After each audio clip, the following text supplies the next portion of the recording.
Okay, this is Pete back with another rant. Today I am ranting about the MCU Spider-Man, which is a video I've wanted to make for a long time. And I need to probably preface this by saying that I've liked Spider-Man since I was about 4 years old. It was one of the first cartoons I ever watched, or have a really clear memory of. I've always liked Spider-Man. But it wasn't until I was like older with the 1994 show, the animated show that came in '94, where I really became a even bigger Spider-Man fan and collecting figures. And then once the first Sam Raimi film came out, absolutely loved it. Loved the first two. Still quite enjoyed the third one, and so on. So I've been a Spider-Man fan for ages, and long before it was cool to like Spider-Man, I have liked Spider-Man basically. So I'm not saying I'm the world's biggest authority on it, but I have a long storied history with Spider Man. And in a nutshell, I'm going to do reviews and things about all these Spider Man films at some point, but in a nutshell, I was a big fan of the first three that Raimi did. I wasn't a huge fan of Amazing Spider Man at the time. It's basically Spider Man 1, and I remember at the time having a conversation with my cousin, who's a bigger Spider Man fan than me. He collected loads of Spider-Man comics in the '80s and stuff, so he knows even more than me. I do. Like I say, I'm not by any means a Spider-Man like absolute super whiz kid. I don't know everything about him, but I care about the character, and personally, he's meant a lot to me over the years. And I remember with Amazing Spider-Man 1 when that came out, I didn't really like it. I thought it was really bad, and I was all over Marvel. At the time, I was drinking the Marvel Kool-Aid. I loved Avengers. I loved the other movies, and I was like in that mindset, like Marvel can do no wrong. And I said to him, oh, it's such a shame that Spider-Man's not in the MCU. It would be so much better. Like, it would be much better to have had this film set in the MCU. And he was like, I don't really agree. And I was like, why? And he said, well, I like the Marvel films, like Iron Man and stuff. They're fun. They're just fun movies. But he said, for Spider-Man to work, there really needs to be some level of angst to it, and that needs to be there. And he's like, this movie did have that. It had the angst, and I don't think an MCU version would have that. I think it would be light and it would be fun, but that wouldn't be Spider-Man to me. And I have to say, all these years later, he was absolutely correct, because when I first heard that, you know, Spider-Man was coming into the MCU, I was so excited and I was so pumped, and I was like, yes, we're finally going to get it, because I didn't really like the Amazing Spider-Man films at the time. But I've had a change of heart since. Having seen what they did with the MCU Spider-Man, and like, it's a case of be careful what you wish for, because now we've had it, and we've had a lot of movies and a lot of appearances, and yeah, not all the things with the MCU Spider-Man have been terrible. Like, you know, it's not like the worst thing ever. I'm not here to say that. And some people like hate everything that they've done with the MCU Spider-Man. I don't hate everything, but there's a lot of things that I'm not happy with. And it has nothing to do with the guy who plays him. Like, I think Tom Holland is an absolutely brilliant um, actor. I think he's great. I think I do like some of his. I think he does the best with what he's given. And some of the time he's really good, some of the time he's not very good, and it's very much depending on the script and the ideas. But the whole approach with Spider Man, I didn't like. And what I mean is, bring him into Civil War like they did felt like a weird way to introduce Spider-Man to me. I was like, okay, so Spider-Man is basically your version of Superman. Like, he is the face of Marvel. Still, after all these years, Spider-Man's still the number one character. And to sort of bring him in as a side character in the Captain America film was weird. I was like, why aren't we just starting with a Spider-Man film first and foremost? And then, and I get it. I know that like rights issues and stuff, and so they had to kind of slot him in. So I was like, fair enough. But okay, so I understand like it isn't the perfect situation if they've put him in there. But the way they worked him into the film, like when I watched it, I was like, it. And I like Captain America: Civil War. There's a lot of things I like about it, but there's a lot of things. There are some problems with it, and one of the problems with for me was what they did with Spider-Man. I was like, it was absolutely ridiculous. Like, he was just a joke. He was a complete and utter joke. He had no sense of competency. He just got his ass handed to him. And I get like you're talking about someone who's a young kid, right?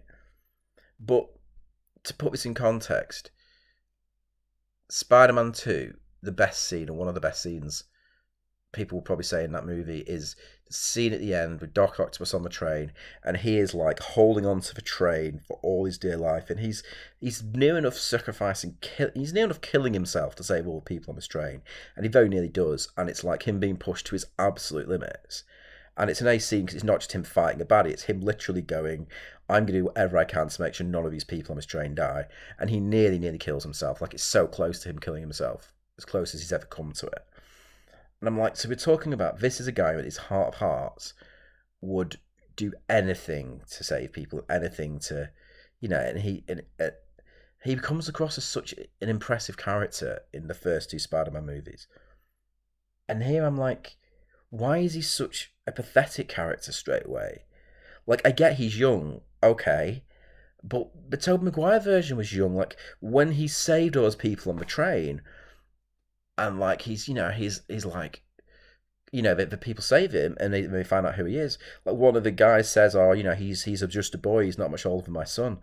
And I'm like, that's it. He's meant to be. I mean, Tobey Maguire is probably in his 40s or something, but he is meant to be a young character. That's the whole point. Is you're meant to be surprised that someone who can be that strong and that like much of a hero is just a boy. He isn't even an older person. He isn't even someone who's got a lot of experience, and that's why I love Spider-Man. Because he's not trained for it like Batman has, and he doesn't have inherent powers like Superman has. He's sort of an average person with these powers, and that aspect of it was completely gone as well. He never felt like an average person. He never felt like he was just a regular Joe. Like Stan Lee said when he created Spider-Man, the idea of Peter Parker was he was a regular kind of guy with regular problems, and that he would maybe struggle to have dates, maybe struggle to pay his rent, maybe struggle with things that other people don't. And Tom Holland just effortlessly does things. Like, he doesn't have any problems, really. And they're very, like, first world problems when he does have them. It's not like, oh, I can't make rent, or I'm going to be homeless if I don't do this, or if I'm Spider-Man and I'm going to have to sacrifice this relationship. It's just like, oh, well, by being Spider-Man, I missed out on going to a party or something.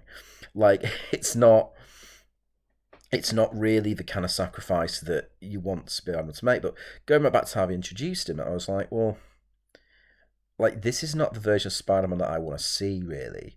Like, my perfect Spider-Man, the one that I consider to be, a good one to have done, which they hadn't already done, and they've still never done this, is a version of Spider-Man where he's already at high school. He's not 16-year-old kid. He's maybe in his 20s. He's maybe a lecturer or something. Maybe he's a scientist. He's accomplished. He's an adult doing a job. And when he's Spider-Man, he is kicking ass. He is not like getting his ass handed to him by Captain America. He is going in there and he's like taking people apart. And he is being, I mean, Spider-Man. Yeah, he's a guy with powers and he hasn't got the biggest powers, but he is a badass when he has to be. Like, he takes on the Sinister Six single-handedly. This is a guy who takes on Venom single-handedly. He takes on flipping everybody and manages somehow to come out of it okay. So the fact that this is how I view Spider-Man. It's how I've always viewed him. In that 1994 show that was aimed at kids, portrayed him in that way. When he was Spider-Man, he was a badass. When he was Peter Parker, he was a bit of the wimp. But but even then, not as much of a wimp as he's portrayed in these movies. And so just the fact that straight away you were bringing him in a way that was like, you're just going to make a joke out of him. Like, you're not even going to give him like any kind of cool moments. He just gets flopped around. Like, he has some stupid bit with Ant-Man, but that was also rubbish as well. I didn't like that bit of Ant-Man. I always say I can't stand that bit of Ant-Man because it just makes, Captain America Civil War was so funny because it starts off being very obviously copying off Batman v Superman. It was very obvious that as soon as Kevin Feige got wind of what Batman v Superman was about, he ran into the writers' room and was like, right, we've got to make this film about accountability, and we've got to make it about, like, question the nature of heroes and all this stuff, because that's what they're doing at DC. Whereas they probably just plan to make a fun movie, and there's bits of Captain America Civil War, it's definitely clashing, where you're like, well, I thought this was meant to be serious, but now we've got a huge 10 foot tall, not even a giant sized man fighting like some dude who's flying around, and it's like this is no longer a serious sort of thing. You've turned it into just a silly joke now, and you want in the first instance for us to sort of question the role of heroes, question whether they should be doing stuff, but then in the middle act of the film, you want to completely forget about that and just enjoy the fact that there's heroes hitting each other. Like it's wildly inconsistent with itself of what its approach is and what it's trying to be. And I think that as much as it's an enjoyable film, it's not as good as other films they've done with them because it just had this weird like double identity that I honestly felt was forced in there by Kevin Feige, probably because he wanted to beat what DC at what they were trying to do. But anyway, that's a story for another time. But really, this plays into Spider-Man because he was just a silly character to put in there. Like when he first comes in, this is the first introduction, and this is the thing that really annoys me more than anything is, for a start, he's Iron Man's little buddy. Like you can't just introduce him to have agency and be his own character. He couldn't just get involved in Civil War for his own reasons, like we did with Black Panther, for example. Like Black Panther in Civil War, like it was his first entrance as well. But if you look at what we did with him, it was much better. Like he had a proper backstory, there's a proper reason for him getting involved. Like you cared about him. And he only had a tiny bit of screen time. And when Black Panther was fighting in Civil War, he was a badass. You respected him. You thought he was cool. He was kicking ass. Like he was a really cool character, and one thing about Civil War I liked was how they did Black Panther. That was absolutely brilliant. But how they approached Spider-Man was just like, why would he get involved in this fight? Like what like everything for Spider-Man has a big consequence because he's a regular kid. He's not like Tony Stark who can just fly off anywhere and do whatever he wants. If he goes and like fights somebody somewhere in the world, it's going to have a negative impact on his own life. People are going to question where he is. People, it's going to cause a lot of shit for him. So like, why would he just get involved? Like, I didn't sell me on why he would bother. Like, he should be more like, well, you've got to give me a good reason for like risking stuff because I've got a lot going on. Because he had a lot going on, but they make it like he was just acting like a little loser in a stupid little costume, doing a few little things, and it made the reason for Tony Stark recruiting him even more ridiculous. I was like, well, you're recruiting him for his team who's going to go up against some really hardcore people. But the way you're portraying the character is that he's this joke kid who can't really do much. Why on earth would like Tony Stark, Iron Man, recruit that kind of a version of Spider-Man? That's just basically a little kid who doesn't know what he's doing. Like, and there's even a line later on where he, in one of the subsequent films with Downey Jr., is like, everyone else thought I had to be crazy to kind of bring in a 17-year-old kid. And I'm like, well, yeah. Like, why did you bring in a 17-year-old kid? Especially because the reason why you felt so guilty about it was because some mum guilt tripped you and told you how her son died because of what the Avengers did. So your reaction to that is to bring in a kid who's about the same age as this kid was and put him in a dangerous situation with like, it was just so silly. So on a conceptual level, it didn't make any sense for the film. On a level of what Tony Stark would do that would make sense for him, it didn't make any sense either. And the way that he went about portraying Spider-Man made even less sense because he was just portrayed as this hapless character that couldn't do anything. And I just did not like it. I was like, aside from how he looked, which was cool, and his introduction was so rubbish. It was like, we're all lined up ready to fight, and Danny Jr., Iron Man, whatever. He's just like Tony Stark. He's like, on the ruse. I was like, what the fuck? What? This is how you're introducing Spider-Man with another joke about underoos, which are these like kids' pajamas from the 70s or something. I'm like, I hate that underoos line. I hate it with passion. I hate how that's what he says. That's how Spider-Man first comes in. Like, it couldn't be just something simple like Europe Webhead or something like that. If you just like Europe Webhead or something like that, like that would have been fine. I'm like, he just says a quick line and then Spider-Man jumps in and like steals his shield. But the fact he says underoos, I just don't like it. I'm like, it's rubbish. It's not funny. It's some weird little in joke. Again, I'm like, oh, I don't know what underoos are really. It wasn't a thing in the UK, but I just don't like that that's how they brought him in. I don't like that Downey Jr. uses that line, says underoos in a really stupid voice, and he's immediately, because of that, introduces a stupid character. It's like, okay, so you're just going to make a joke out of him now. And he does. He gets his ass handed to him. He steals Captain America's shield. That's the only notable thing he does. And then after that, he's just basically pointless. And in fact, at the end of that fight, he just gets sent home because he's shit. So I was just like, did you read the comic of Civil War? Did you see how they use Spider-Man in the comic? How in the comic, he flipping was a major player in Civil War. He was massively important in Civil War. He decided to reveal his identity to the world in order to sort of rectify things. And then later he switched sides for the right reasons. Like he was so cool in that comic, and I'm like, why could we not have got this version of the actual Spider-Man and said this? So that was an instruction. So that was how that went. Didn't like that. I was not really happy. But I thought, well, we'll wait and see how the movies go, how he actually portrays in his own movies. And Spider-Man Homecoming I did like. I did actually like it. When I first watched it, I thought, this is really good. It's actually a really good Spider-Man film. And I actually thought it was better than Amazing Spider-Man. I remember going, oh, it's so much better than Amazing Spider-Man. It's funny. It's kind of him in high school. It's kind of a new take on it.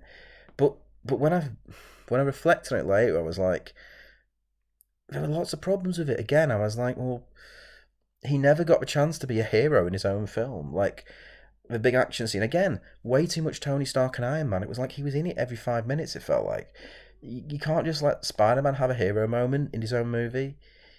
Um, you know, and Tony Stark just comes in and saves the day, stops people from dying. I'm like, shouldn't that be Spider-Man doing that in his own film? No, apparently it's not. And again, another whole film where you're portraying him as just some hapless character who can't really do much. Like, I get that was his transition into being a better character, I guess. But and the way it starts is so confusing. Like when I watch Homecoming, I'm like, if you hadn't ever watched the MCU, if you'd never watched any of the MCU films, and if you were just going, I'm going to watch these Spider-Man films, if 10 years from now you decide, oh no, I watched all these Spider-Man films years ago, never saw them. You watch Spider-Man 1, 2, and 3, it will make sense. Amazing Spider-Man 1 and 2 would make sense. Okay, I've heard the Tom Holland ones are really good, let's start with those. You would put it on, and the first 2 minutes you'd be completely confused what was happening. You'd be like, what? Because it starts from his appearance in Civil War. And so everyone who watched all the movies at the time of the MCU knows what it is. But if you never watched that, you didn't have a backstory, you didn't understand, the beginning is immediately confusing. The beginning is immediately like, what are you talking about? Who is this character? Who's he fighting? Nothing is explained very well. So it's not really a good film to just jump into. If you've never seen the other MCU films, it's very much reliant on you seeing those. And so there's that. So it's got a bit of a higher barrier to entry because I still think anyone can sit and watch Spider-Man 1 and enjoy it. Anyone can sit and watch Tim Burton Batman and enjoy it. And so anyone can sit and watch the Christopher Reeve Superman and enjoy it. You don't need to have seen anything in the genre to enjoy those movies. And that's what I don't like. I don't like this kind of, well, you have to have seen this show or watched this film or picked up this little comic book to understand it or enjoy it. I'm like, yeah, that's a cool little extra for if you have, you are familiar. It's cool to have those in jokes and it might add an extra layer to it. Like I always say, like with the Star Trek movies, I'm not a Star Trek, expert either. So there are things and references in those films I don't understand and I don't get it, and the Star Trek fans do and they love it, and that's great. But I still enjoy the films for what they are, and it's fine. And they put the time in. They love that franchise, and they love it to a deeper extent than I do, so they get more enjoyment out of it. That makes sense. But with this, it was just like, well, it just didn't feel like it was very well considered. It was very well thought out. It didn't feel like it was really paying homage to the Spider-Man character in the ways it should do. Bear in mind, Kevin Feige produced Spider-Man 2, so he knows exactly the kind of character Spider-Man should be. And I was very shocked that they went for this version of Spider-Man, but also, and I get, you don't want to keep showing Uncle Ben dying, you don't want to keep showing that origin over and over again. But the other problem is, I think, that to some extent, you need that. You need that origin for him to be Spider-Man, because otherwise there's no stakes to it. There's no kind of understanding why he would do that. It's like, in a way, it's a double-edged sword, because I know that it's like, how many times did Batman's parents get killed? But you sort of need it, I think, every time, because that's the inciting incident that's making the hero into who they are. And if you just jump over it, brush it under the carpet, don't have it, it feels to me it's not connecting on that deep level. You're not getting in there at the base level of where we start becoming a hero and understanding it. You're just kind of are already a hero. We're already in this place and already doing it. And while that for some characters can work, so for example, Lord of the Rings, you don't need to know Gandalf's backstory. You don't need to know the thousands of years of all the other stuff he's done, because he's not the main character. He's not the main central focus of that story. It's Frodo. So, but with Frodo, there's very little that you don't know that you don't need to know right at the start. You know everything you need to know to follow that character's journey and to understand what he goes through. And like, I feel that if you jump over an origin, you're missing a critical step in connecting with the character. And this is what I also felt about the Robert Pattinson Batman. I felt very detached from that version of Batman. I felt like it's a great film. I love that Batman film. I think it's amazingly shot. There's loads of good things about it. But I wasn't particularly a fan of his version of Bruce Wayne. And I wasn't a particular fan of... It felt... I was very cold. Like, whenever there was any scenes where it wanted me to feel something, I just generally didn't. Because, again, I feel like they've jumped into a film where he's already gone through the origin. He's already done that. They're doing a year 2 Batman, okay. But it felt like I didn't know the character at all. And it never spent time doing it. Like... I'm not going to talk about the Batman. That's a different topic. And I overall love the film, but I didn't feel connected to his version of Bruce Wayne. And it's because we haven't really gone there. We haven't really shown it. Like, you've inferred certain things, you've referenced certain things, but in order to show how he became that version of Bruce Wayne, which is such a drastically different version to what I was expecting, I think you do need to see his parents get killed. I think you do need to see how it affects this version of him. You do need to see that year 1 Batman where he's learning the ropes, because he's a very different take on what we've seen before. And this was a year 2 version that felt to me like I was watching a second film when you haven't even made the first one. Like, the Batman felt like that. And most of the time when we skip over his origins, that's what it feels like to me. The Edward Norton Hulk was the same. I was like, it doesn't feel like the first film in a sequence to me. It feels like there was one film before this they never actually made, and I'm watching the second movie and supposed to just jump on board with it. And again, the Edward Norton Hulk just didn't hit with me on an emotional level either. So I honestly think that as annoying as it is to re-see these scenes again, I would challenge people and go, well, how about we find a new way to do that? How about we present it in a different way? How about you shoot it from the point of view of somebody different? Like, there's all sorts of different ways of approaching the same scene or the same idea, the same thing. And so let's put a different spin on the same thing rather than repeat exactly what we saw before, But anyway, that's but without the origin, it was difficult for me to connect to him. And again, as those films went on, to be honest, Homecoming was all right, but it had some problems. And it was more on the deeper level it had problems. On a surface level, Tom Holland was fine in it. He was good as Peter Parker, he was good as Spider-Man. But like, the end of Homecoming was such a wet fart, actually. I was like, well, here we have a guy who is like essentially saving a billionaire's equipment on the side of a billionaire when he shouldn't be. He should be fighting for the Vulture, who is the villain, is actually the person he should be siding with in a weird way, because he's the regular guy on the street who got screwed over by Tony Stark because Tony Stark was an arsehole, and he's actually trying to provide for his family. And like, what it should have been is, obviously he's not going to condone what the Vulture's doing, but he should have actually almost sided with the Vulture and been like, gone back to Tony Stark and like, what was all the shit you were doing? Like, what is this? And it never goes that way. He just stays very loyal to Tony Stark, and he's like, I've got to take you down. It's like, you do, but where's the kind of acknowledgement that he's got a point? The guy, he's resorted to thievery because he wasn't able to make an honest living out of what Tony Stark did. He's not some evil character to start off with. That's what I like about most Spider-Man villains. They aren't really evil. And I'm like, well, the Vulture has a point. Like, why are we just skipping over that? And then when he like has a final confrontation, it's so rubbish. It's so silly at the end, where it's like, basically there's a big glowing cargo thing, and the Vulture's trying to steal it, and Spider-Man's like, no, don't steal it, and he webs him and tries to stop him from going to get it. And the web breaks, and when he goes to get this giant cargo thing, it's clearly going to blow up in his face in like 2 seconds. And bear in mind that throughout the most of the film, the Vulture character, Michael Keaton, has been extremely intelligent, extremely careful. He's been like trying to do very little to kind of get the event on. He's been a very cautious character.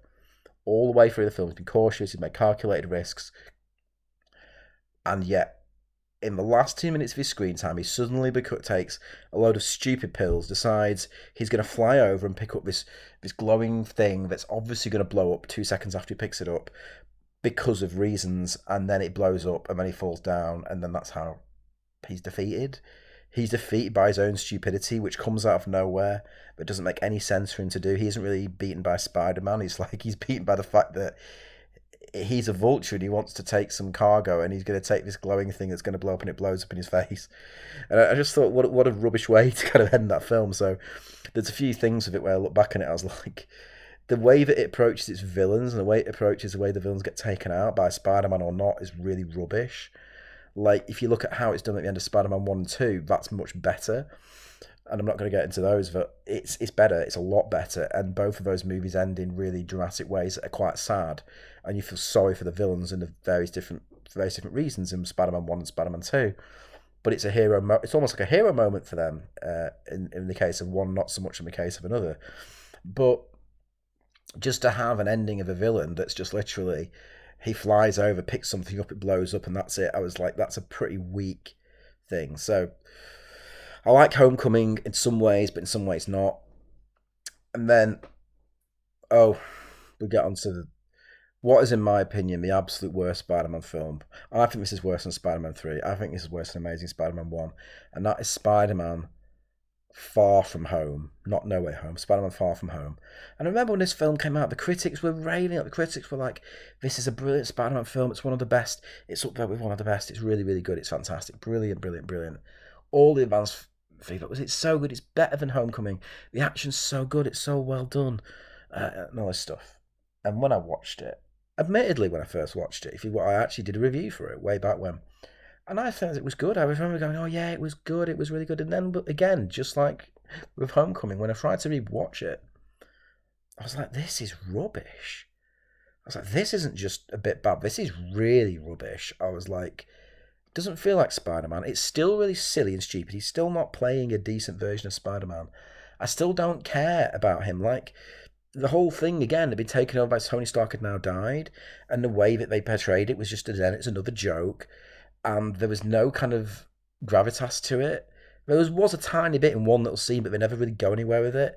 His Aunt May, who's now found out who's Spider-Man, and the whole, through Homecoming, there's this reiterated idea that he has to protect Aunt May and that she would get so upset. And even in Homecoming, she's like, don't you do anything that puts you at danger, don't you in danger? And she's really obviously saying to him, I don't want you to be anything dangerous, because obviously Uncle Ben died in some weird way we don't know about, which we didn't see fit to tell us about, but she's basically really worried about him. And at the end of Homecoming, she finds out he's Spider-Man.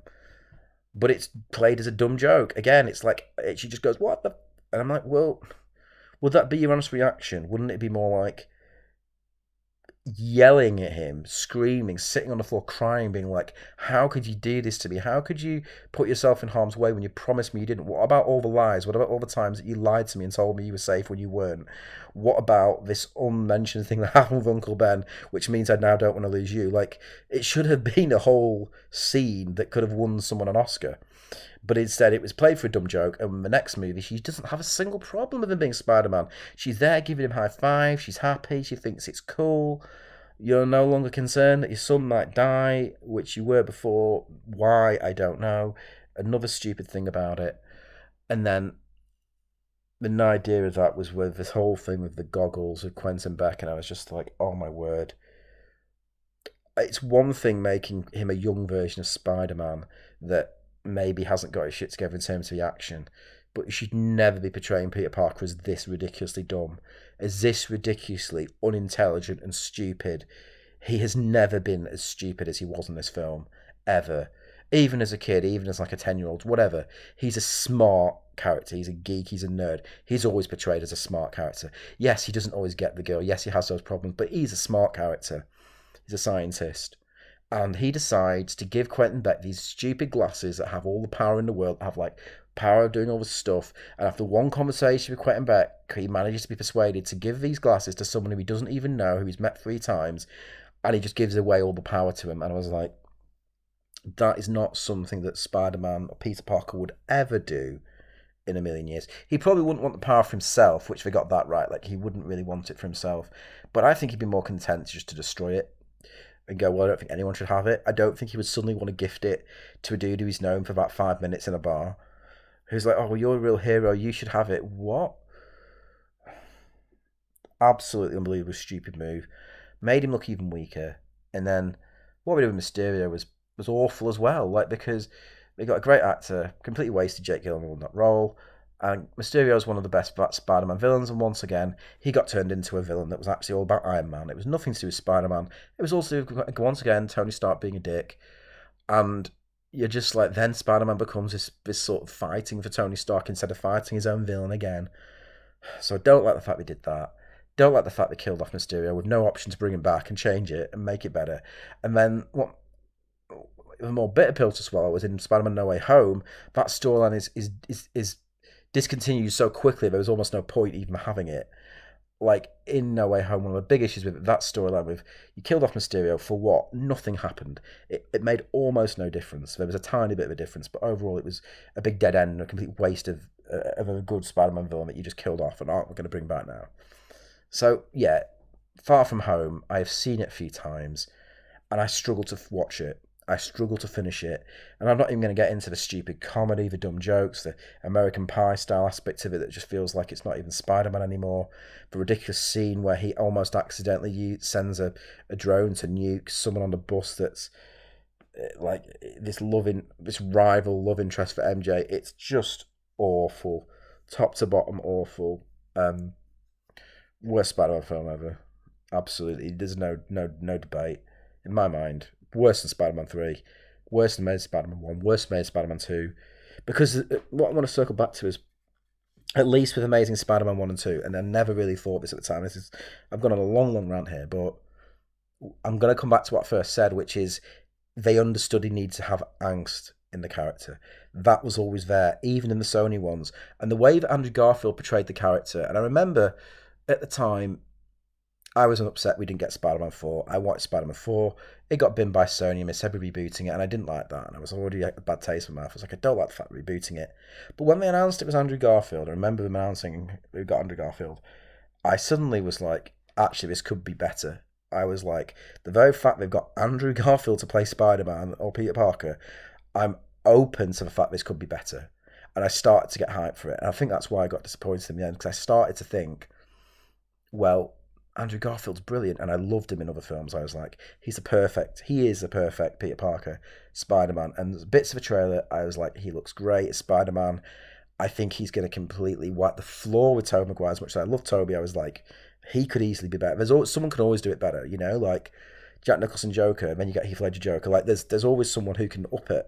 And I thought he was going to, and I thought he was going to make it good, and he did try. Like, it was not. The reason I don't like Amazing Spider-Man 1 was nothing to do with Andrew Garfield's performance. It was all the other stuff. And I'm not going to get into it, but he got the character. And he understands Peter Parker and Spider-Man like no one else. I think like no one else. Not even Tobey Maguire got it like that. Like, Tobey Maguire did a good job, but Andrew Garfield loves that character. He is so like passionate about playing Peter Parker and Spider-Man, and he gets it. Now, the script in Amazing Spider-Man 1, I don't like what they did with his version of Peter Parker. I thought it was crap. But in Amazing Spider-Man 2, I was like, I like what he was like. And especially Spider-Man. In Amazing Spider-Man 2, he looked amazing, no pun intended, as Spider-Man 2. Like, his costume was completely like ripped from the comics, looked amazing. And his way he acted was Spider-Man, the way he moved was Spider-Man. There's some really cool things with it. When I go back and rewatch Amazing Spider-Man now, there's a lot that I missed because I was pissed about certain aspects of it. I'm like, other things I completely forgot about or blanked out or didn't give any credit to. That now I'm seeing what they did with the MCU, I'm agreeing with my cousin. I'm like, actually, they did do it better. I would rather have seen an Amazing Spider-Man 3 than what they did when they brought him into the MCU. Like, I'm not going to get into what we did with No Way Home. I will just jump into it a little because he did improve it quite a bit. By giving him a sort of that moment I was talking about that gave us a reason to care finally about the Tom Holland version of Spider-Man, finally gave him a big horrible thing that happened to him that he then had to get over. And they did it wonderfully in the second half of No Way Home. The first act of No Way Home I despise with a passion. I think it's some of the worst things I've ever seen. I remember sitting in the cinema, I nearly walked out. I thought it was so disrespectful. Not really to Spider-Man as such, although a little bit it was. It was disrespectful all around, actually. Disrespectful to Spider-Man, disrespectful to Doctor Strange as well, disrespectful to Peter Parker, and disrespectful to Doctor Octopus. And I was just like, oh, this is dreadful. This is so, so shit. But once the portals opened, and once Andrew Garfield came in, and once Toby came in, the movie changed, and it changed a gear, and it got better and better and better. And by the end of No Way Home, it was one of the best cinematic experiences I've ever had. I absolutely loved it at the end. I couldn't even believe it was the same film from the start. I was like, this has been one of the greatest cinematic experiences ever. And I still never had another one quite like that for a long time. But as a film, it still has a lot of problems, as I said. But the one thing it did have was it gave me a reason to care about his version of Peter Parker. So I'm like, well, now we can get an actual Spider-Man film where he will feel like Spider-Man. And again, they sort of left it like that. They left it like he's all by himself now. He doesn't, no connection to Tony Stark, no connection to other Marvel characters. He's just going to carry on by himself. And I'm like, well, maybe it's going to be good now. Maybe it will be. But also, I'm hearing rumours that they're going to retcon some of the stuff that happened in No Way Home and they're going to change it. And I'm just like, well, if they do that, and Marvel did it so many times, I believe they probably would.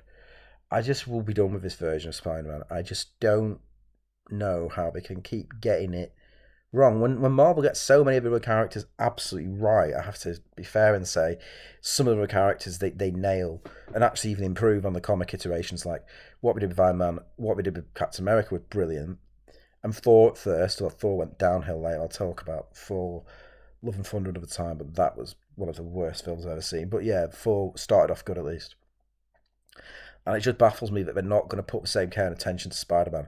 I think the only reason is because it's this weird thing where Sony own the rights and Marvel kind of get a bit of action, but they don't really own it. That like Marvel have sort of almost like it's like a backhanded compliment. It's like we're going to put Spider-Man in there, but we're not going to make him too powerful. We're going to put him in there, but we're not going to make him do too much.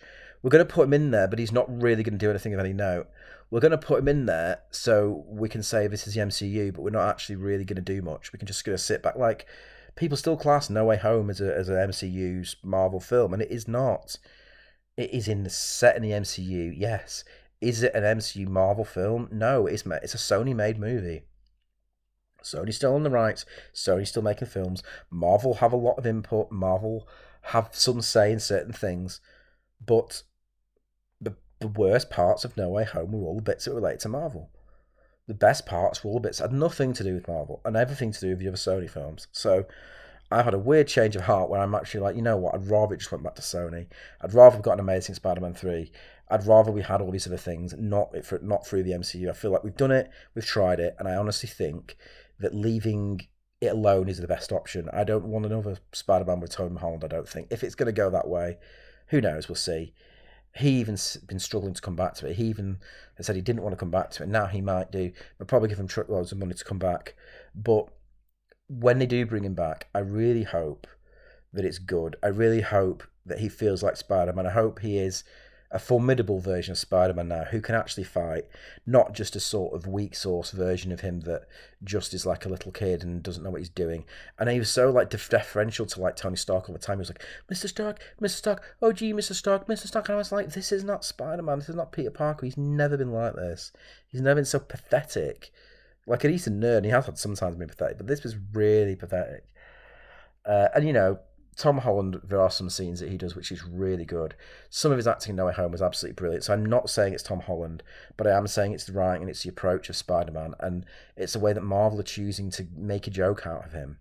And they need to stop doing that. They need to start taking him freaking seriously and go, this is your main character now. Like, really, post Tony Stark, post Iron Man, post Avengers, he should have been the cornerstone of everything. It should have been a Spider-Man-led MCU because he is the main dude in the original. You know, he's a main Marvel character, and Far From Home was the furthest thing from that. It was awful. Like, you can't base a phase of movies around this version of Spider-Man. It's trash. It's just rubbish, and it's like, why have you done it so badly? I don't know. When other characters you do so well, and he is the crown jewel. He's the daddy. He's the original Marvel face of Marvel.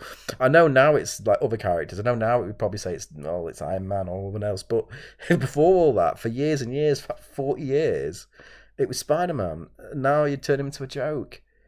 Unbelievable. So anyway, I'm going to stop ranting about Spider-Man. I do love Spider-Man, and to end on a good note, I do like what the recent animated films have done. The Into the Spider Verse films, which don't have which are about an animated thing. And I'm going to do another video about how I think animated stuff recently is showing up live action stuff quite considerably.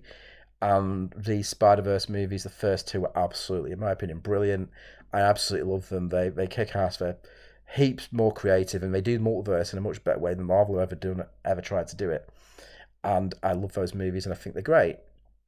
So there is some good Spider-Man stuff out there for me still, and the Spider-Man video games are brilliant. The PS4 games amazing. So there's a lot of good stuff. It's just not coming from Marvel Studios. So that's it. That's my rant over on Spider-Man. And yes, that's it. I'll see you again next time.